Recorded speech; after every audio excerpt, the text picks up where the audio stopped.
আসসালামু আলাইকুম আমার প্রিয় ভাই ও বোনেরা, আশা করি আপনারা সকলে ভালো আছেন। আমিও আপনাদের দয়ায় অনেক অনেক ভালো আছি, আলহামদুলিল্লাহ। তো সকাল সকাল আমার সবজি বাগানে চলে আসলাম। আমার যা বলতেছে যে দেশি মোরগ দিয়ে নাকি কুমড়ো খেতে খুবই মজা সুস্বাদু। তো এই তো কুমড়োটা পেরে নিতে আসলাম, একটা কুমড়ো রেখেছিলাম। এই তো এখন আমি কুমড়োটা পেরে নিয়ে আমি দেশি মোরগ দিয়ে রান্না করব। এই হচ্ছে আমার পেয়ারা গাছ, আর এই হচ্ছে আমার সবজি বাগান। এই তো তো কুমড়োটা পেরে নেওয়ার পর আমি এই টালটা আমি সোজা করে দিব, কারণ ওই পাশে আমার যাতায়াত করতে খুব সমস্যা হয়। আমি ওই পাশে যেতে পারি না, কারণ এই পাশে পানি, এর জন্য। তো এই হচ্ছে আমার পেঁপে গাছ, আর এই তো নিচে আমি কিছু বেগুন গাছ লাগিয়েছিলাম। তো এই বেগুন গাছগুলো আমি বালতিতে উঠিয়ে দিব, আর কিছু আমি বালতিতে লাগিয়ে নিছি। এই তো আমি এগুলো বালতিতে লাগিয়ে নিছি। তো এই তো কুমড়োটা পেরে নিয়েছি।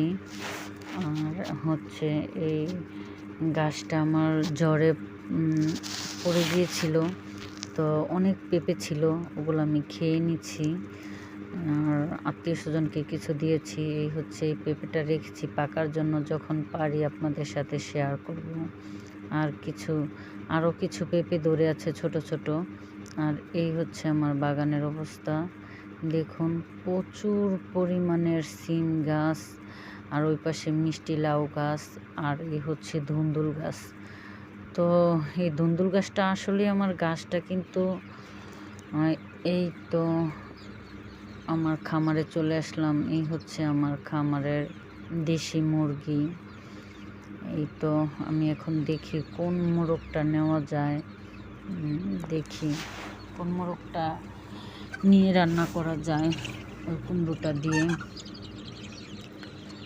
এই তো এই হচ্ছে আমার ছোট সাইজের বাচ্চা এই পাশে রেখেছি, মাঝারি সাইজের বাচ্চা ওই পাশে রেখেছি। আর এই হচ্ছে আমার কচু মুরগিগুলো। এক একটা মুরগি আমি 15 পিস ডিম দিয়ে বসাই, 15 পিস, 16 পিস, 18 পিস, 20 পিস পর্যন্ত বসাই। কিন্তু 20 পিস দিলে মানে বেশি জুলুম হয়ে যায়। তো আমি 4 পিস মুরগি কচু বসিয়েছি একই সাথে। আর এই হচ্ছে আমার মাঝারি সাইজের মুরগিগুলা। তো না, আমি এই জায়গার থেকেও নিব না। তো দেখি ফার্মি মুরগিগুলা এই জায়গায় আমার সব ফার্মি মুরগি রাখা। তো অন্ধকারের জন্য দেখা যাচ্ছে না। এই খাঁচাটা আমি নিজেই বানিয়েছিলাম একা একা। তো এইটাতে আমার ফার্মি মুরগিগুলো রাখছিলাম। তো তাদেরকে অন্য জায়গায় নিয়ে যাব ট্রান্সফার করে। তো এই মোরগটাই খাবো কুমড়ো দিয়ে রান্না করে। তো আমার এই মোরগের মনটা খেতে খুবই ভালো লাগে, কত বড় হয়েছে মনটা। তো এই তো এটাই আমি রান্না করব কুমড়ো দিয়ে, দেখি কীরকম হয় খেতে। তো মুরগিটা আমি কেটে নিতেছি। এই তো কুমড়োটা আমি কেটে নিছি আগেই ওদিক দিয়ে, আর এই দিক দিয়ে এখন আমি মুরগিটা কেটে নিচ্ছি। এই তো মুরগিটা কাটা শেষ, আমি চুলার পাড়ে এসেছি। তো এই জায়গায় তেল দিয়ে দিলাম, এখন আমি পেঁয়াজ কুচি দিয়ে দিলাম। তো সাধারণত সবাই জানেন যে কিভাবে তরকারি রান্না করতে হয়, তারপরও আমি বলছি। আমার বাবা বলতো যে পেঁয়াজ নাকি বাদামি বাদামি করে তরকারি রান্না করলে, আর ভালো করে কষিয়ে তরকারি রান্না করলে তরকারি খেতে খুব স্বাদ হয়। আমার বাবা এটা সবসময় বলতো। দিয়ে দিলাম তেজপাতা, আর দিয়ে দিলাম কিছু দারচিনি, লং, এগুলা দিয়ে দিলাম। তো আমার বাবা সবসময় এটাই বলতো, যেভাবে তরকারি রান্না করতে খুব মজা হয়। তো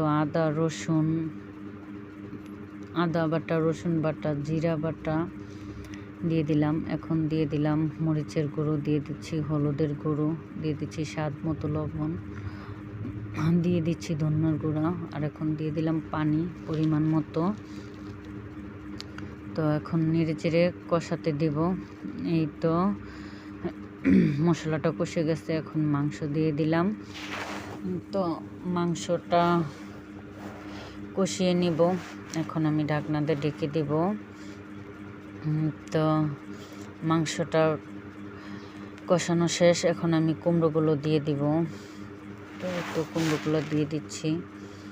দেখি আজকে তো প্রাণপ্রিয় জালে বলল যে এভাবে রান্না করলে নাকি খেতে খুব মজা।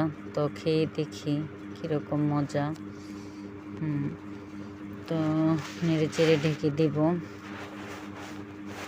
তো আমি তো ঝোল দিই নাই, আমার তরকারিটা হয়ে গেছে। তো এখন মেয়েকে দিব পরিবেশন করার জন্য, যে খেয়ে দেখো কীরকম হয়েছে। তো আমার মেয়েটা খেয়ে নিচ্ছে। তো এই তো মেয়েকে দিলাম, মেয়ে খেয়ে নিচ্ছে। তরকারির কালারটা দেখতে খুবই সুন্দর লাগছে। তো এখন আমার মেয়ে খাবে।